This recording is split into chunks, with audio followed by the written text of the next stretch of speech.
Quer saber o seguinte, ó, se eu não consigo amar o meu próximo, é porque Deus não fez crescer e transbordar o seu amor em mim? Essa pergunta ele faz com base em 1 Tessalonicenses capítulo 3, versículo 12, em que Paulo mostra um desejo, meio que faz uma oração dizendo assim, ó, quero que o Senhor faça crescer e transbordar o amor que vocês têm uns para com os outros e para com todos, a exemplo do nosso amor por vocês. Quem coloca esse amor pelos outros é Deus ou somos nós mesmos? Muito bem.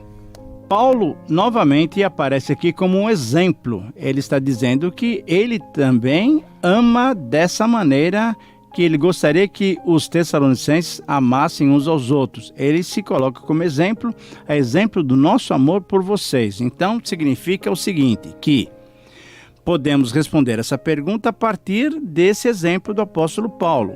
Como é que Paulo demonstrou seu amor para com os tessalonicenses?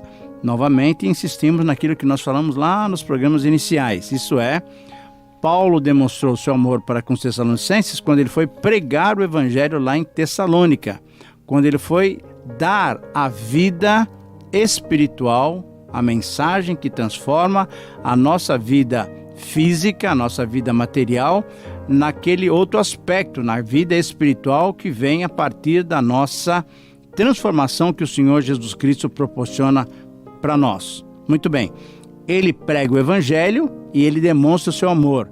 Como é que os tessalonicenses devem amar uns aos outros? Como é que nós podemos aumentar o nosso amor?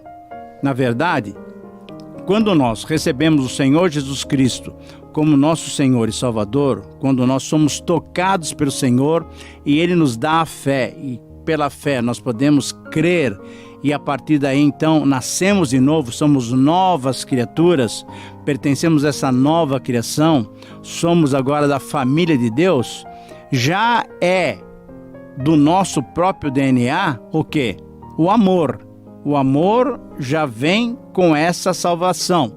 Eu queria que você olhasse para nós, Israel, não só olhasse, mas lesse, porque eu acho que muita gente agora vai gostar de saber disso. Israel, abra sua Bíblia, por gentileza. Lá em Romanos 5, a partir do versículo 5, nós vamos encontrar uma mensagem tão gostosa, tão alegre, que nos dá tanta certeza do amor de Deus. Nós precisamos ler isso daqui. Vamos ver o que Paulo relata lá. Romanos 5, 5 em diante. E a esperança não nos decepciona, porque Deus derramou seu amor em nossos corações por meio do Espírito Santo que Ele nos concedeu.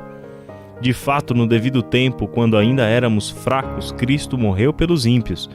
Dificilmente haverá alguém que morra por um justo, embora pelo homem bom talvez alguém tenha coragem de morrer. Mas Deus demonstra seu amor por nós. Cristo morreu em nosso favor quando ainda éramos pecadores.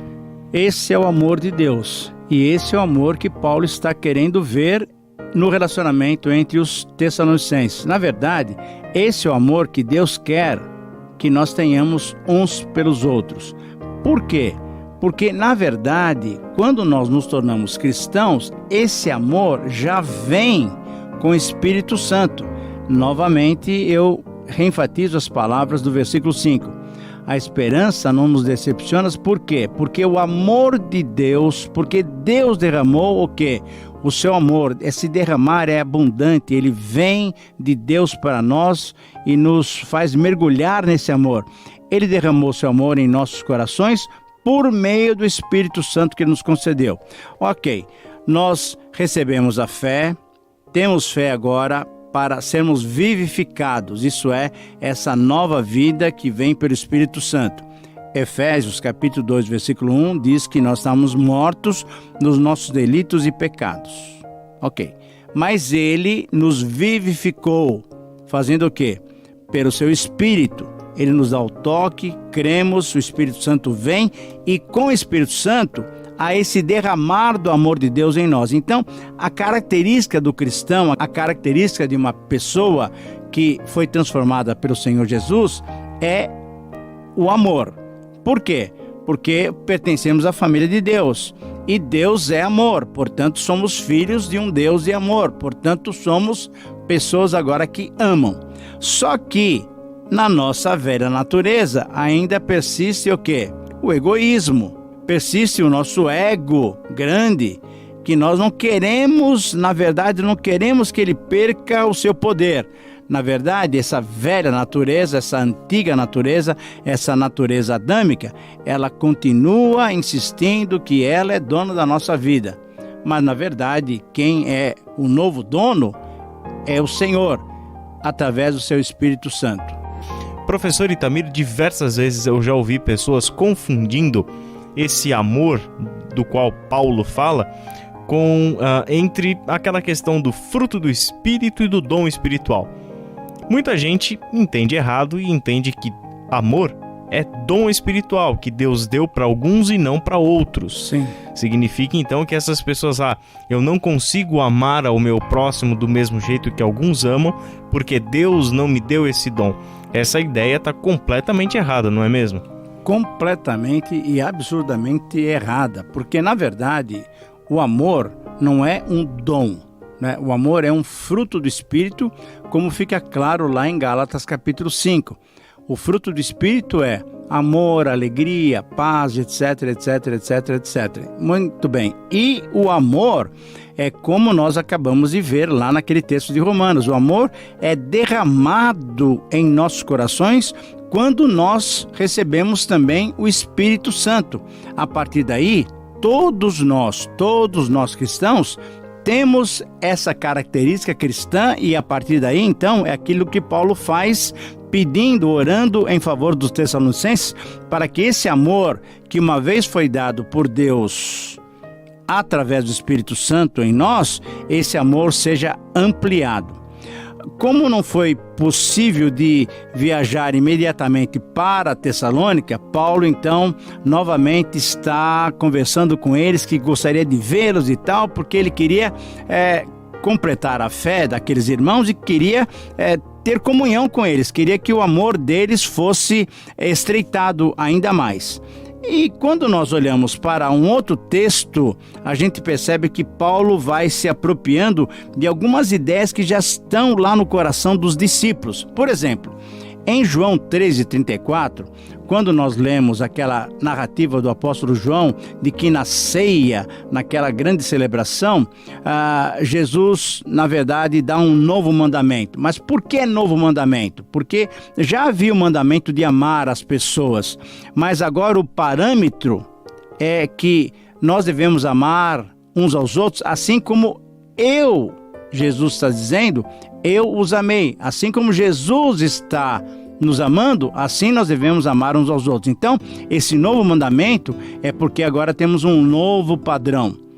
E no capítulo 13, 34, lá de João, e 35, Jesus fala o seguinte: vocês serão conhecidos como meus discípulos se tiverdes amor uns pelos outros. Esse amor que é derramado pelo nosso Deus e Pai, através do Espírito Santo, para os nossos corações, quando nós nos entregamos ao Senhor Jesus, esse amor que não é dom, vamos deixar isso bem claro, esse amor que deve ser agora desenvolvido, deve ser desenvolvido para que então possamos de fato mostrar que somos discípulos de Cristo. Israel, é muito interessante a gente lembrar aquele texto lá em que Jesus está dizendo, lá em Mateus capítulo 5, que nós devemos amar os nossos inimigos e orar pelos que nos perseguem. Agora, amor, nesse sentido, não é um sentimento, é uma decisão.